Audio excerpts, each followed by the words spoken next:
Méditation du 22 juin. Rira bien qui rira le dernier. Sarah déclara, Dieu m'a fait rire de joie. Tous ceux qui entendront parler d'Isaac riront avec moi. Genèse 21, verset 6, version Bible en français courant. Jusqu'à présent, cela nous semble être une blague. Raro Devi Lotan est la femme qui, selon les archives dont nous disposons, est tombée enceinte à l'âge le plus avancé. Cette habitante de l'Inde eut sa fille Neven à l'âge de 70 ans, grâce à la procréation médicalement assistée. Mais Sarah avait 89 ans et Abraham en avait 100. Pas étonnant que Sarah, cachée derrière une peau de chèvre, ait ri quand elle a entendu la promesse de Dieu annonçant qu'elle serait mère. Et qu'en est-il d'Abraham? Si même l'auteur d'Hébreux le considérait comme déjà atteint par la mort, Hébreux 11 verset 12, je suppose qu'il aurait souri en pensant que le Seigneur était un farceur. L'année suivante, la promesse était tenue. Sarah est tombée enceinte. Même elle ne pouvait pas le croire. Je suppose qu'après les premiers vomissements sont venus les premiers rires. Un éclat de rire le premier jour où le fœtus a bougé. Ce fut une grossesse pleine de soins et de tumulte. J'imagine qu'elle est entrée en travail avec une overdose d'endorphine, car il n'y a rien de mieux que de prendre les miracles avec joie. Dans ce contexte, Abraham n'a eu aucun problème à nommer son fils Isaac. C'est un nom très juste, parce qu'il est onomatopéique. Cela signifie qu'il ressemble à un éclat de rire, comme notre expression rire aux éclats. Rien qu'en l'appelant,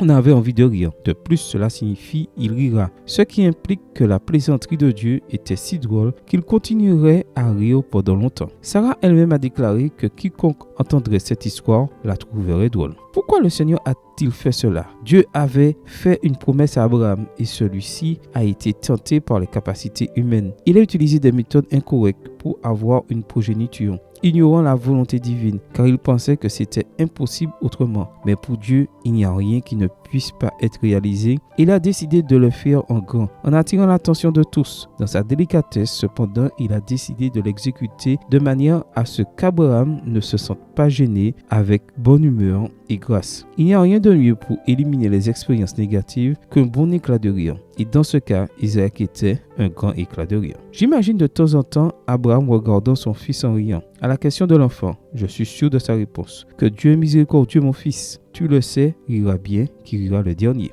Amen. Bonne journée à toi et que le Seigneur te bénisse.